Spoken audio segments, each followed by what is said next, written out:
Hello friends, मैं वंदना मिश्रा आपका आपके ही चैनल बालाजी बेसिक इंग्लिश की इस वीडियो में हार्दिक स्वागत करती हूँ। आज की स्टोरी बहुत ही मज़ेदार है और एक बहुत ही अच्छी शिक्षा भी देने वाली है। चलिए आपका ज़्यादा समय ना लेते हुए वीडियो स्टार्ट करते हैं। स्टोरी का टाइटल है the bird and the farmer. चिड़िया और किसान की कहानी है ये। A lesson of self reliance. Reliance एक बहुत ही जानी मानी कंपनी है और कई लोग ऐसे हैं जो इसका सही मीनिंग नहीं जानते हैं। रिलायंस का अर्थ होता है निर्भरता और सेल्फ रिलायंस आत्मनिर्भरता। यही इस स्टोरी में बताया गया है। हम अपनी पूरी कोशिश करेंगे कि आपको वर्ड टू वर्ड मीनिंग समझाते चलें, ग्रामर समझाते चलें। चलिए आपका ज़्यादा समय ना लेते हुए वीडियो स्टार्ट करते हैं। In a small village, there lived a hard-working farmer. In a small village, एक छोटे से गांव में। देयर इंट्रोगेटिव वर्ड है, इसका कोई मीनिंग नहीं लगाया जाता है। जब कभी भी सब्जेक्ट नहीं होता तब सब्जेक्ट के स्थान पे हम देयर का प्रयोग करते हैं। लिव्ड आ हार्ड वर्किंग फार्मर, एक मेहनती किसान रहता था। जस्ट आउटसाइड, ठीक आउटसाइड बाहर। द विलेज, गाँव के, तो गांव के ठीक बाहर।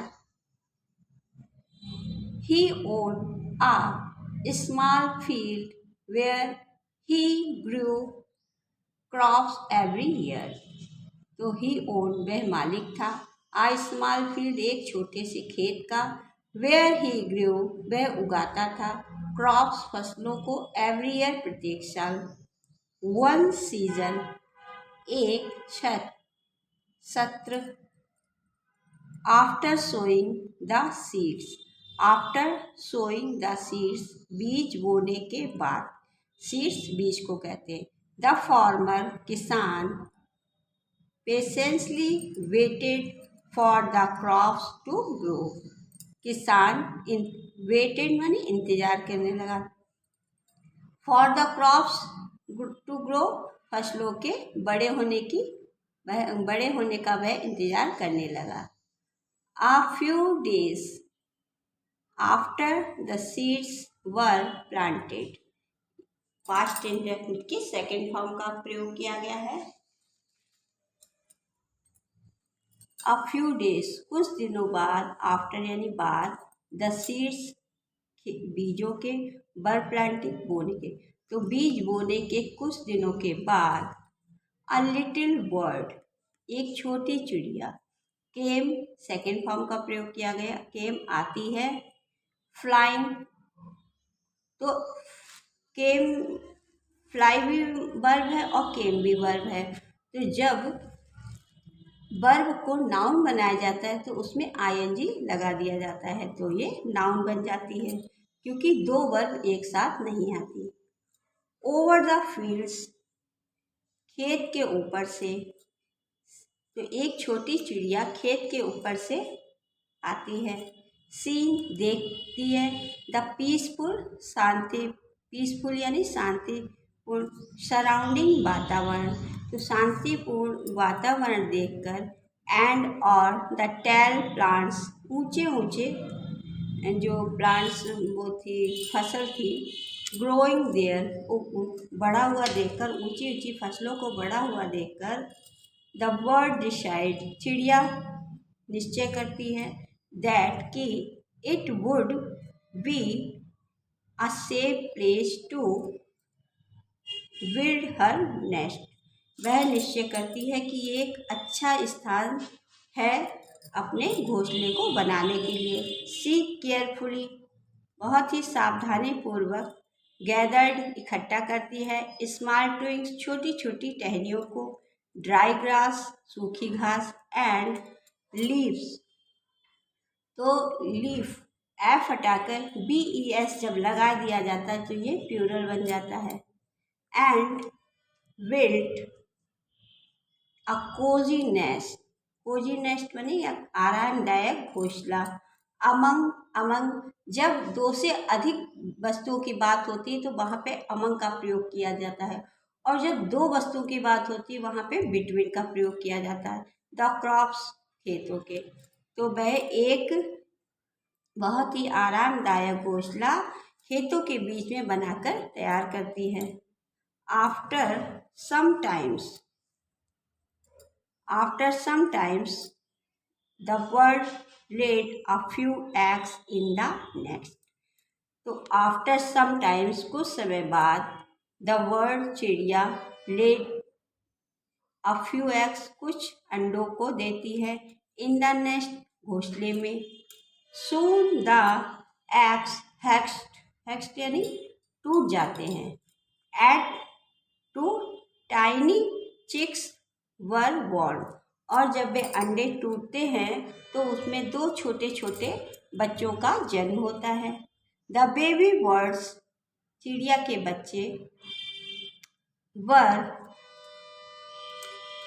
Very happy living in the fields. वे चिड़िया के बच्चे हैं वे खेतों में रह के बहुत ज़्यादा खुश थे। लिविंग इन द फील्ड खेतों में बहुत ज़्यादा खुश थे। देयर मदर उनकी माँ ब्रॉट लाती थी। ब्रिंग लाना और उसकी सेकेंड फॉर्म ब्रॉट यानी सेकेंड फॉर्म का प्रयोग किया गया। ब्रॉट लाती थी। देम फूड खाना एवरी डे प्रत्येक दिन। एंड दे चर्प्ड कहते हैं चहचहाने को। तो जब कभी भी आई आर संग में आता है तो उसकी औ ध्वनि निकलती है चर्प्ड। जॉयफुली आनंद लेते थे। While enjoying the fresh air ताज़ी हवा का। एंड वार्म सनलाइट और गुनगुनी धूप का। वह वहाँ बहुत ही आनंद से रहते थे। ताज़ी हवा और गुनगुनी धूप का आनंद लेते थे। मंथ पास्ट महीने बीत गए। And the crops in the farmers. अब देखिए यहाँ पे एपोस्ट्रोफी एस का प्रयोग किया गया है जिसका अर्थ का की के से लगाया जाता है। अब एस के बीच में जब कॉमा आ गया एपोस्ट्रोफी एस है में कॉमा जब लग गया तो ये इसका अर्थ का की के से लगाया जाता। अगर ये कॉमा हटाकर सिर्फ एस लगा होगा तो उसका अर्थ होगा कई से। ठीक है, जैसे बॉयज गर्ल्स उसमें कई का प्रयोग आ जाएगा। लेकिन जब अगर कॉमा लग जाता है तो इसका अर्थ हम का की के से लगा जाते हैं। ये एपोस्ट्रोफी एस कहलाता है। Field grew tall and ripe यानी पकना। तो मंथ पास्ट महीने बीत गए। And the crops in the farmer's field grew tall and ripe. किसान की जो फसलें थी वह बड़ी और पक चुकी थी। इट वाज था नाउ अब टाइम फॉर हार्वेस्ट। तो ये टाइम जो था वह फसल की कटाई का था। All the farmers. अब यहीं पे आप देख लीजिए यहाँ पे एस के बीच में कॉमा लगा तो इसका अर्थ का की के से लगाया गया। लेकिन यहाँ कॉमा हटा दिया गया सिर्फ एस लगाया तो फार्मर्स मतलब कई किसानों की बात हो गई। इन द विलेज गांव में। तो all the farmers in the village started cutting there crops. गांव के सभी किसानों ने अपने अपने खेतों को काटना शुरू कर दिया था।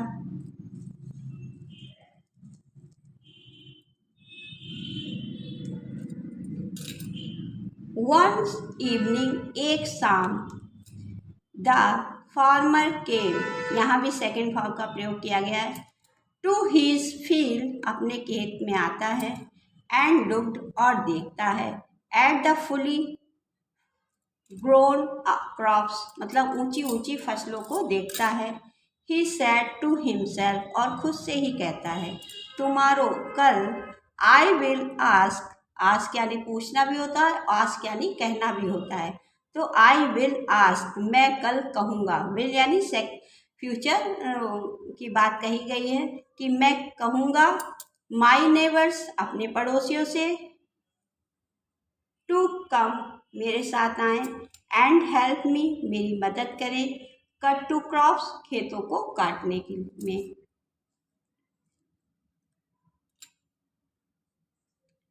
तो वह किसान कहता है कि कल मैं अपने पड़ोसियों से कहूँगा कि वह मेरे साथ आए और मेरी खेत काटने में मदद करें। द बेबी बर्ड्स चिड़िया के बच्चे इन द नेस्ट जो कि घोंसले में थे, हेयर्ड सुन लेते हैं, एवरीथिंग सब कुछ, द फार्मर सेड जो कि किसान ने कहा था, दे वीकम वेरी वरीड वे बहुत ज़्यादा चिंतित थे।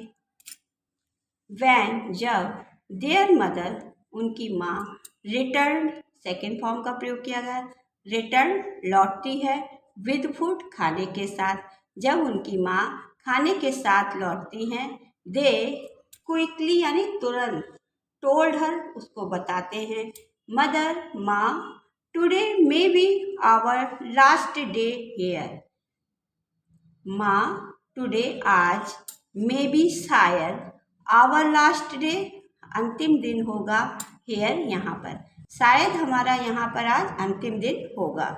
द फार्मर सेड किसान कह रहा था, ही वह, विल ब्रिंग लाएगा, ब्रिंग यानी लाना, हिज नेबर्स अपने पड़ोसियों को, टुमारो कल, टू कट द क्रॉप्स और फसलों को काटेगा, we must leave tonight, we हमें मस्ट जरूर, लीव छोड़ देना चाहिए, टुनाइट आज रात को, तो वे कहते हैं कि आज रात हमें यहाँ इसे छोड़ के चला जाना चाहिए, इस जगह को छोड़ देना चाहिए। वर्ड द मदर वर्ड कामली, यहाँ पे एल साइलेंट है तो काल्मली नहीं पढ़ा जाएगा, कामली पढ़ा जाएगा, रिप्लाइड उत्तर देती है। वर्ड लेकिन द मदर्स वर्ड माता चिड़िया, कामली रिप्लाइड बहुत ही कामली मतलब बहुत ही शांतिपूर्ण उत्तर देती है।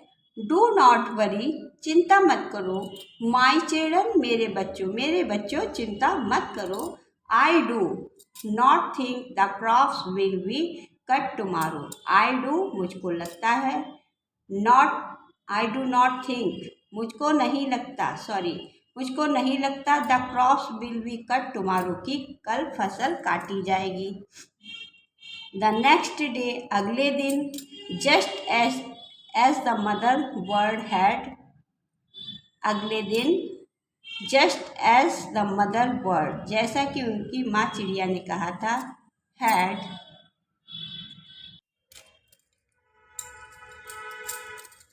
जो है पोजीशन बताता है, प्रेडिक्टेड भविष्य मतलब कोई भविष्यवाणी करना यानी किसी बात को पहले से ही बता देना, आगाह कर देना, उसे प्रेडिक्टिव कहते हैं। द फार्मर्स यहाँ भी अपॉस्ट्रोफी एस का प्रयोग किया गया जिसका अर्थ काकी के से लगाया जाता है।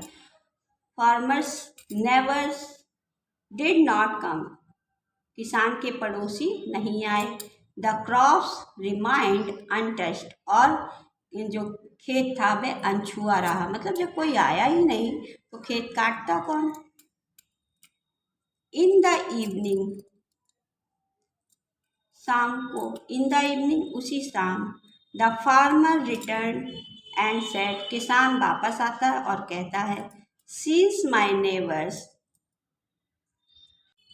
My neighbour did not come today tomorrow, क्या हुआ आज मेरे पड़ोसी नहीं आए। I will call one of my relatives, I will मैं करूँगा, विल यानी फ्यूचर की बात हो रही है, कॉल बुलाऊंगा, वन ऑफ माई रिलेटिव्स अपने रिश्तेदारों में से एक को, टू हेल्प मदद करने के लिए, मी हार्वेस्ट द क्रॉप्स अपने फसल को काटने में मदद करने के लिए मैं अपने रिश्तेदारों में से किसी एक को बुलाऊंगा। Again the little birds become scared, again दोबारा से, द लिटिल बर्ड्स चिड़िया के बच्चे, बिकम स्केयर्ड मतलब बहुत ज़्यादा भयभीत हो गए, फिर से वह परेशान हो गए, डर गए। वैन देयर मदर रिटर्न, जब देयर मदर उनकी माँ रिटर्न लौटती है, दे टोल्ड हर वह कहते हैं, एवरीथिंग सब कुछ, what the wise word sad word लेकिन, द वाइज समझदार, वर्ड चिड़िया, सैड कहती है, वह समझदार चिड़िया कहती है, डू नॉट वरी चिंता मत करो, I still think the crops will not be cut tomorrow. मुझे अब भी लगता है कि कल फसल जो है नहीं काटी जाएगी। just as she predicted, the farmer's apostrophe s relative also did not come the next day। जैसा कि उनकी माँ ने भविष्यवाणी की थी, कल भी वह किसान भी नहीं आए। सॉरी, जैसा कि चिड़िया ने भविष्यवाणी की थी, रिश्तेदार भी नहीं आए। नेक्स्ट डे, अगले दिन, द चिक्स वर सरप्राइज्ड, जो चूजे थे, चिड़िया के जो बच्चे थे, वर सरप्राइज्ड, बहुत ज़्यादा हैरान थे, दैट कि there mother was always correct, कि उनकी माँ जो वह हमेशा ही ठीक होती है। दैट इवनिंग, उसी शाम, द फार्मर, किसान, came back again and said firmly,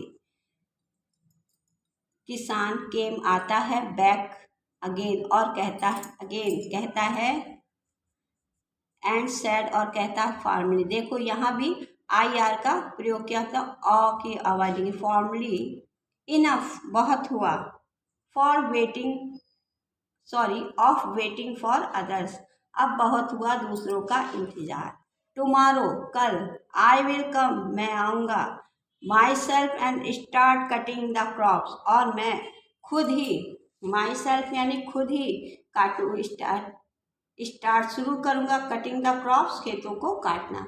अब वह किसान कहता है कि मैं बहुत हो गया दूसरों का इंतज़ार, कि पड़ोसियों को बुला लूँ, रिश्तेदारों को बुला लूँ, जब कोई नहीं आया तो वह खुद ही कहता है कि कल मैं खुद आऊँगा और अपने खेतों को काटना शुरू कर दूँगा। द चिक्स हेयर्ड, बच्चे सुनते हैं, दिस एंड क्विकली, और बता देते हैं, क्विकली यानी बताते हैं, तुरंत बताते हैं, टोल्ड देयर मदर, अपनी माँ को, पूरी बात वे अपनी माँ को बताते हैं। This time the mother's word said, अब इस समय जो उसकी माँ चिड़िया ने कहा है उसको ध्यान से सुनिएगा। नाउ, अब, it is time for us to leave this field tonight, अब ये सही समय है कि हमको ये खेत छोड़कर आज ही रात निकल जाना चाहिए, चले जाना चाहिए।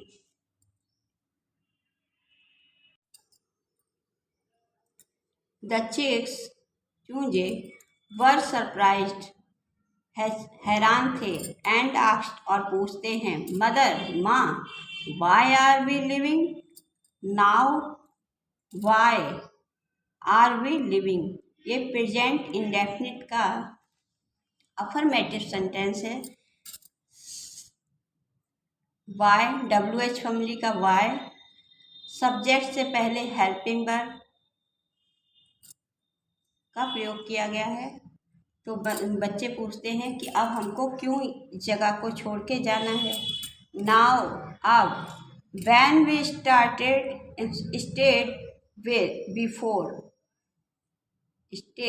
बिफोर, कि अब हमको ये जगह छोड़कर क्यों जाना चाहिए। The mother bird explain wisely, उसकी जो माँ चिड़िया जो है वह एक्सप्लेन में विस्तार से समझाती है, बड़ी बुद्धिमानी और विस्तार से समझाती है। अर्लियर,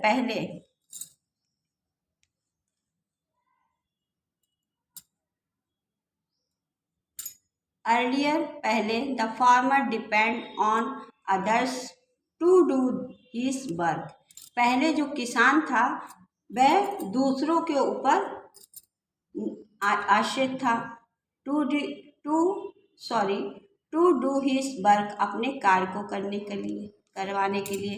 पीपल ऑफन, यहाँ भी टी साइलेंट है, ऑफ्टन नहीं पढ़ा जाएगा, ऑफन, पीपल, लोग, ऑफन, डिले और फेल व्हेन, लोग हमेशा ही देर करते हैं और फेल हो जाते हैं जब responsibility is given to them, जब वह अपनी जिम्मेदारी को दूसरे के ऊपर डाल देते हैं। बट, लेकिन, नाउ, अब, द फार्मर हैज़ डिसाइडेड, अब किसान ने खुद निश्चय किया है, to do the work himself, कि वह अपना कार्य खुद करेगा।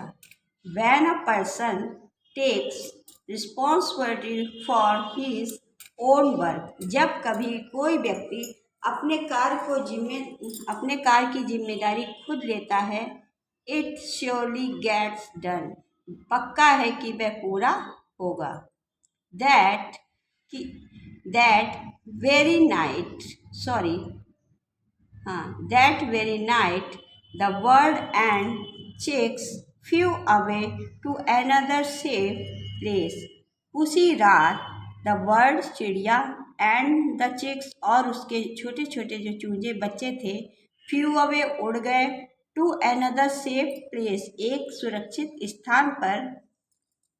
द नेक्स्ट मॉर्निंग अगली सुबह द फार्मर केम किसान आता है, टू द फील्ड खेत पर, एंड बिगेन और शुरू करता है, हार्वेस्टिंग मतलब कटाई, एंड क्रॉप्स हिमसेल्फ, वह किसान खेत पर आता है और खुद ही अपने खेतों की कटाई शुरू कर देता है। मॉरल ऑफ द स्टोरी, इस कहानी से हमको ये शिक्षा मिलती है, if you want something done properly do it yourself. If you want यानी अगर आप चाहते हैं, वांट यानी चाहना, समथिंग डन कि सब पूरा हो, प्रॉपरली सही से, डू इट योरसेल्फ आपका कार्य, योरसेल्फ मतलब खुद ही, सेल्फ रिलायंस कहते हैं निर्भरता को, सेल्फ रिलायंस या आत्मनिर्भर, लीड्स टू सक्सेस, आत्मनिर्भर बने जिससे आपको सफलता जरूर प्राप्त होगी। इस कहानी से हमको यही शिक्षा मिलती है कि कभी भी हमें अपने कार्य को दूसरे के ऊपर नहीं डालना चाहिए, खुद ही करना चाहिए। हो सकता है वो एक आध बिगड़े, लेकिन हम अपने कार्य को जितनी लगन से और जितनी तल्लीनता से कर लेंगे, सामने वाला नहीं करेगा।